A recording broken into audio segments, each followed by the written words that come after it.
Hello, everyone, and welcome to the UX Lounge, brought to you by students from the University of Toronto's Faculty of Information. On the student side, we have Ritika, Sharma, Joyce, Fung, and myself, Roshni, Thawani, here today. In hopes of taking our learnings outside of the classroom, we connect with industry professionals to learn about the day-to-day roles, as well as life reflections that may help us student community achieve our UX goals. We thank our guests for generously volunteering their time. Here at the UX Lounge, we look to learn about our guests' journey through UX and their experiences in the industry. Let's welcome Jane Anchikova, who is currently a product designer at Deloitte Digital. Beyond her expertise in UX design, she also has an interdisciplinary background in cognitive science, linguistics, and marketing. Thank you Jane so much brings for having me. We're really happy to have you here, Jane. We know that you bring forth a wealth of knowledge in the arts and science, similar to UX in this podcast team. You have experiences with the University of Toronto. You have a Bachelor of Arts degree in cognitive science and linguistics. And following your undergrad degree, we know that you've pursued a certification in UX design at Humber College.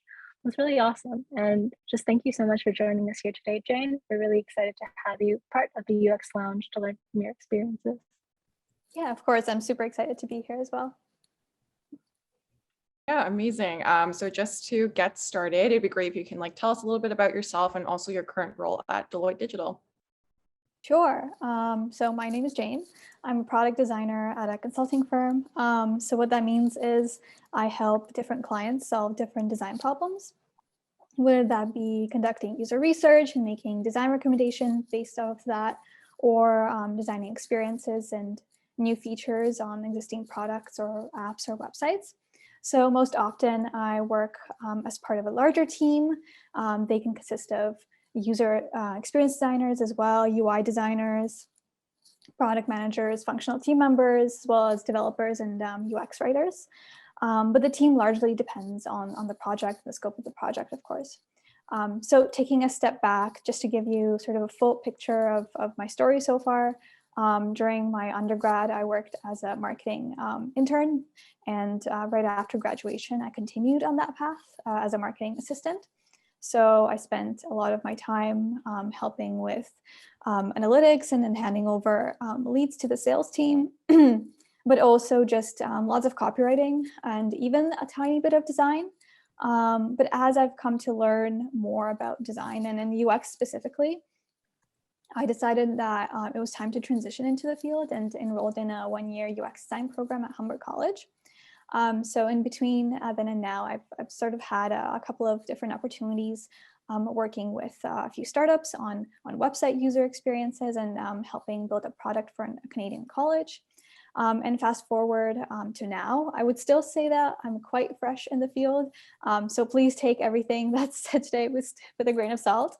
I'm sure there's many designers who are much knowledgeable and experienced, but I've spent the last year in design consulting, just growing my craft and expertise as a design professional. So if my story of transitioning into the field inspires someone who's currently still studying an undergrad or a master's, or even working in a completely different field, inspires them to do the same thing, then I would definitely consider that as a big success. Yeah, no, for sure. Thank you so much for that. And I think similar to you, I also came from an undergrad background that was very different from UX and product design. So I think I definitely really relate to your journey, and I definitely look up to you in that sense, as well as how you successfully pivoted to that. And as you mentioned earlier, you have a lot of internship experience in marketing, and then you began your pivot towards product design. So I'm curious to learn a bit more about how the knowledge that you've gained or skill sets that you've gained through marketing has been transferable to your role, and how that journey what that journey looked like for you. Yeah, for sure. I think just to give an overview of the full journey, it makes sense to talk about where it began. When I studied cognitive science, linguistics, and did my undergrad. For anyone who might not know what cognitive science is, it's a multidisciplinary field and it studies cognition. So it's not exactly the same thing as psychology or neuroscience, but rather it encompasses all of these different disciplines like psychology, but also computer science and linguistics and philosophy, in this attempt to bridge between, to create a bridge between them, and also just explain the human mind using all of these different perspectives. So really, it's just about building a holistic view of the mind. So given the nature of my studies, even back then, I was always just very interested in people's behaviors and what motivates them, how we process and structure information, how we interact with technology, all of those sorts of things. I even worked at a library during my undergrad with a lot of folks that study information management at U of T. And I guess just the way that we interact with like information and tech in a very data-driven world has always intrigued me. But then on the other side, I silently always wanted to do something creative. I wanted a creative career, but I couldn't really define it, and I didn't know how to materialize it without going to like, I don't know, art school or having an affinity for like drawing or something like that. But I loved other things like photography, and I found out that I actually really enjoy writing, and marketing sort of helped me hone those skills and discover that I really do enjoy all of these different things. So, when I worked in marketing, I would always try to take up small bits of those tasks that were a bit more on the creative side, even though my position was more towards like analytics. But then I got an opportunity to work with my design team at the marketing firm, and the folks who were designing the marketing materials and the website, and I sort of collaborated with them on like a heuristic analysis, and I was looking at what they were doing, and I kind of wanted to do the same thing, but at the time I genuinely didn't know like much about UX. I thought that everything fell into this bucket of graphic design or print design or illustration. UX was just kind of like a buzzword that was floating around. And even, at our company, we didn't really have a UX person. We had a web designer. So I didn't really consider that as a career until I started researching different design programs and thinking about how can I take all of my different experiences, my undergrad knowledge, and what I'm doing right now in marketing, and how can I, apply that in something tiny bit different. Talking to friends who were like in the tech field, they kind of recommended UX as well. So I stumbled upon it and started researching. And really what caught my eye was that it didn't just focus on the visual aspect, although that's still important, but more so on conducting research and following this like formalized process. So think human-centered design, and focusing on people's like perspectives and their behaviors, their reactions to things, their frustrations, and solving problems for them through this like digital medium. Don't get me wrong though, like I think aesthetics and visual design is like also a very important aspect. And I think the topic of, why we prefer one design over another is really fascinating. But I saw UX as this way to draw a parallel between what I've studied before, the experiences that I've had, the interest I had in the human mind, and also my desire to work in a creative field and have that opportunity for like creative expression. Yeah, no, thank you so much for sharing that, Jane. I think it's really helpful, especially for folks who sometimes might be a bit more anxious about, changing career paths, like throughout, their education or like internship experience as they begin to like discover new fields or like new interests. So I think our audience definitely really appreciates you sharing that. I'll pass it on to Ritika. Yeah. The process of product development involves a wide range of disciplines and skill sets.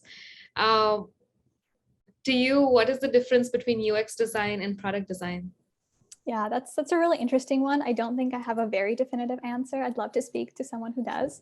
I think it largely depends on like who you ask and where they work. It probably differs a lot by company, and I'm sure like these titles can be used and are used interchangeably in the real world. But the way I see it, and I'm sure this is a point of view that can be challenged, there is some overlap. There is definitely overlap between UX design and product design. I think UX focuses more so on user centricity and creating something, whether that's like a product or a website or an app or in a surface that solves for the user's needs first and foremost. And I mean, you can say the same thing about product designers, but I think product just offers a bit more flexibility because you're looking at the end-to-end process and you're looking both at the user and the business perspective. So you might be doing similar activities like, during discovery, you'll probably conduct the same type of research and then collect and analyze all of that different information through different activities like infinity mapping and do prioritization exercises and wireframing and then prototyping as just a very generic example. But as a product designer, I think you might also have to create a design plan, for instance, that fits into the whole like agile sprint process and work with product management teams to define the pipeline of features for your product, or even support the implementation teams or the client teams as they develop the product. So you do a bit of everything, including UX and UI and general problem solving. So I think the bottom line is it's safe to think of product design as more of like an umbrella term that encompasses UX and UI and maybe even a bit of like product management. Yeah, absolutely. Thanks for sharing. And I would actually like to add that this umbrella is even bigger because I was previously an industrial designer, but we were called product designers as well. And every role I used to apply to, I was always so confused if this is like physical product design or digital product design. So yeah, I agree that some companies do throw that term around just like that. But yeah, thanks for sharing. My next question is, what UX challenges have you faced and what principles have you applied to overcome them? So I guess definitely as someone who's still sort of fresh in the industry, by my own judgment anyways, it can be quite challenging, I think, to advocate for your design decisions to stakeholders, to clients, or like even developers on your team. You come into a room filled with people who have a lot of expertise and a lot of understanding in their business, their product, and the tech behind it.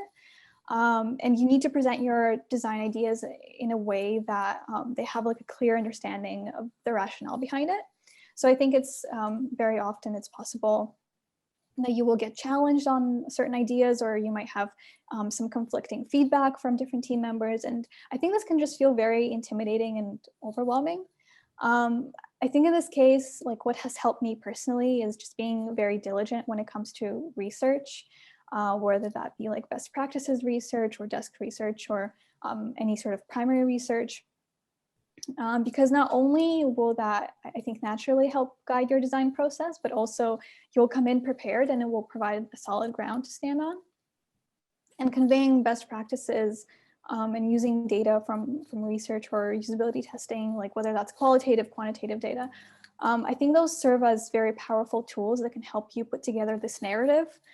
It's almost like a fleshed out story of why you made certain decisions. So because storytelling, I think, is a really big aspect in presenting your designs to a wider audience, especially if they don't speak the same design language as you or have the same like in-depth understanding of certain design concepts. And just in general, I think like with presenting, it's definitely a really big skill in UX, presenting research findings or presenting your designs. And it's something that you can work on. Having smaller design critique sessions with other designers on your team or your colleagues definitely helps with that. And I try not to think of it being like a critique on my skills, but rather, everyone's involved in this process and they come in and they have different perspectives and they have a lot of valuable knowledge in their own field. So they provide this input, and the beauty of UX is we can digest all of this information and come up with one solution that works best for the problem at hand and encompasses all of those different perspectives. Yeah, absolutely. Thank you so much for sharing that. I would move on to the next one, which is, what advice would you give someone starting out in this career? I would definitely say that like if you're a junior designer or just starting in UX, it's very important that you're not afraid to ask questions and give your opinion or feedback. I know it can be difficult to speak up as a new person, especially what we just talked about, being scared of criticism coming your way, especially if it's your first job. But I think it goes a long way to just establish communication between yourself and your teammates. And it shows that you're involved and that you're being proactive. I also just think that asking questions is a great way to sort of inspire your team to come up with different solutions or inspire a good conversation and lead to more constructive discussions. And it's okay like not to have all the answers right away too. I mean, if you're stuck, you should most definitely ask someone for their opinion or their help. And also another thing that I just talked about was, obviously not taking criticism to heart, and not getting too attached to your design.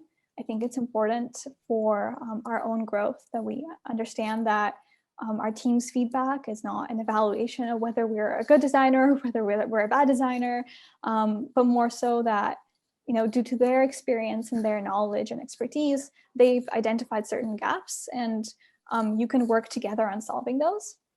Also, I feel like not all feedback is created equal, in the sense that some feedback might not be fully applicable to you on whatever you're working on. And I think, think of it the same as like user research, for instance. Most of the time, it's probably impossible that we incorporate all of the feedback that we get from users and all of the design suggestions and solve for like an exhaustive list of user problems at once. But I think differentiating that and defining the quality of the feedback given to you, it's important, but it probably does come with time. It's definitely something I'm still learning and working on, for sure. Not only that, but like as a designer, you might also have to learn how to give constructive feedback and criticism. So that's also an area to work on as well. And some smaller piece of advice, and perhaps like this isn't something new because I feel like you hear this all the time, but it's important to sometimes highlight these things. It's very important to overcome the fear of something that you create not being perfect. I think before, when I was unsure of how to do something, I would almost feel like facing a wall, and it would be hard for me to plan my next steps, because I feel like if I couldn't do something perfectly to reach my goal, then I shouldn't do it at all. Both with experience, I realized that like the most effective approach for me, at least, is to start doing something, no matter how small, based on what I know and how I know how to do it, and then iterate on it as I get more information or like more feedback from my peers. And obviously, this doesn't mean that you shouldn't be detail oriented, but it's more so about staying productive even when you don't know the answer right away. And the last one would probably be to just continue learning and expanding both of your soft skills and your hard skills, and just learning from your peers. Absolutely. Yeah. I was just going to say that was very powerful, and I could relate to it because I also have been told in the past to just show up, and that's half done. Your work is half done, because I also suffer from the, going all out or nothing. But yeah, that's nice to hear from you, though. Definitely a common design problem, I think. Yeah. I was just gonna say I was blown away by the way you kind of integrated that list, and you gave really solid pieces of advice of communication, constructive feedback, making sure you iterate, like going back to the basic fundamentals of design thinking and knowing that we're in that continuous loop and that journey. Throughout your career, through the ebbs and flows, how do you keep yourself ambitious and motivated in your journey? It would probably be a lie to say that I'm always ambitious and motivated, because it's absolutely not true. And I genuinely don't think that's true for the majority of the people around you. For this reason, I sometimes hate going on LinkedIn, because everyone seems to be working and achieving something like 24/7. Keyword being seems. But I think just in general, and this isn't particularly like specific to design, I think, but to all aspects of life, as long as you understand that the biggest competition in your life is your life just gets a little bit like simpler, and you stop being so harsh on yourself all the time. Because if every time I went on like Behance or Dribble and compare myself to other designers, many of which are, by the way, like a billion times better than me, I would have probably quit by now.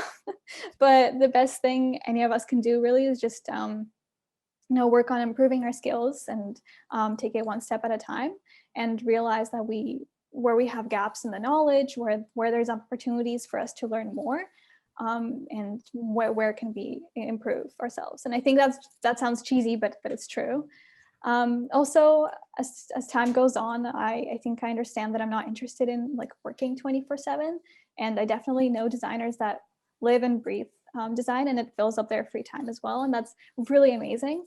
But everyone has different priorities, and I think success does look different based on your personal values. And if you like what you do, that doesn't mean that there's no challenges in your day-to-day life. And motivation sort of comes in waves.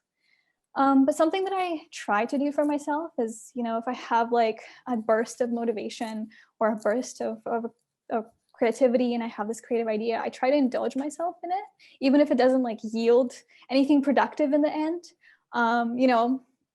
It doesn't necessarily have to be design related even, but like if there's a big task, for instance, that I know is weighing on me, I try to dissect it into smaller tasks. So a great example would be my portfolio.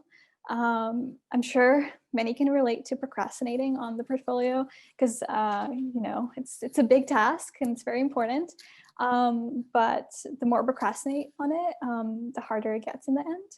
So I'm currently working on updating it just because I think it's good practice to have an updated showreel of your work, even if you're not looking for a job.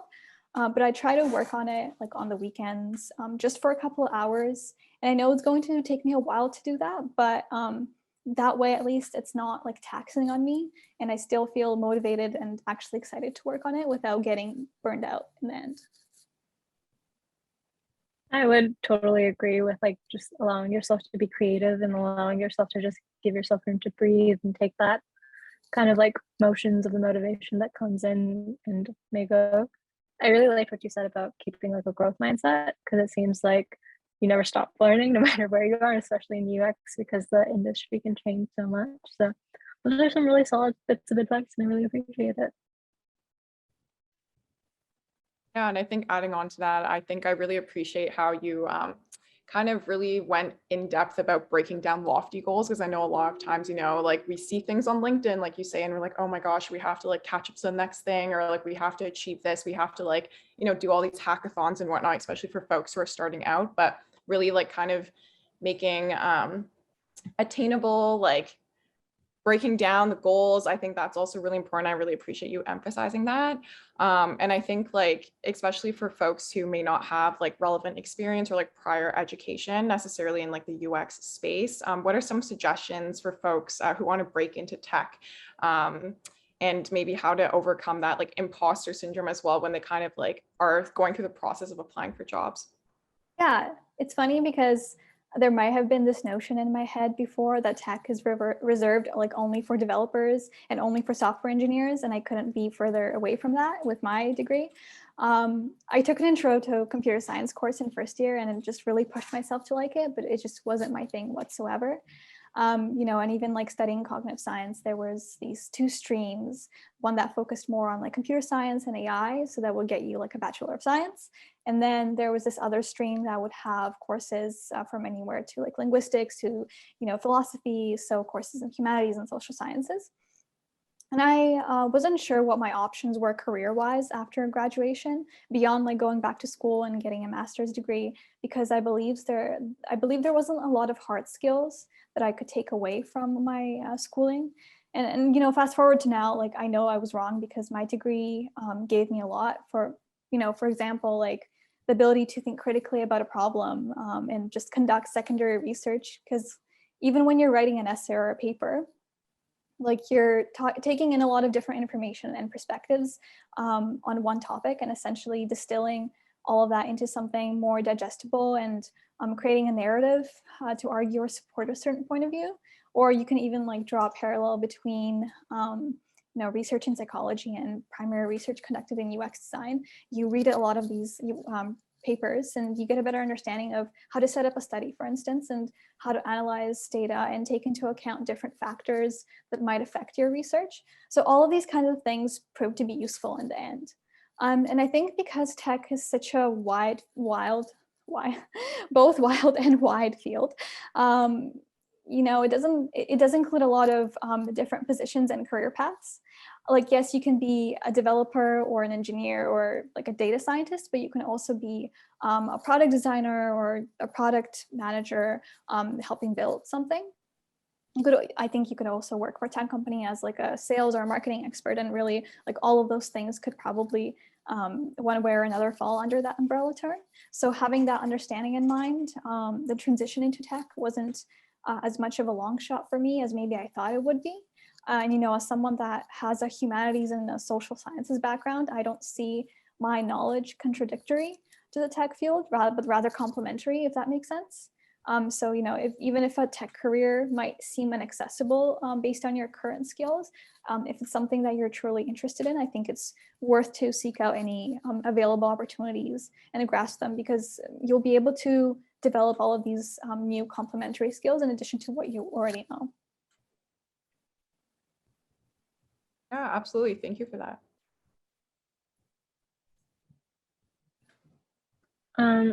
So when it comes to like words of advice, and when it comes into mentorship and potentially, learning from other folks and veterans in the field, what's something a mentor has said to you that stayed with you throughout your career?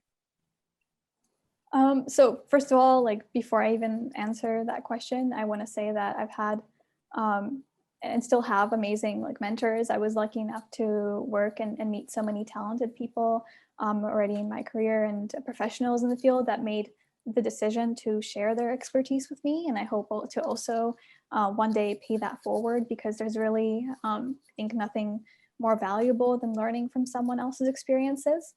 But when it comes to like any thoughtful advice that I was given, one was, again, going back to the whole not being scared to ask questions, while also not being afraid to ask why. When you're given a design task, for instance, it's important that you ask your team, like, why are we really doing this in the very beginning of the design process, to take a step back and assess how your work is going to solve a given problem and fit into the given context. And sometimes it might even be the case that you were just given an ill-defined problem to begin with. So you might have to like just, focus some time on redefining that with your team.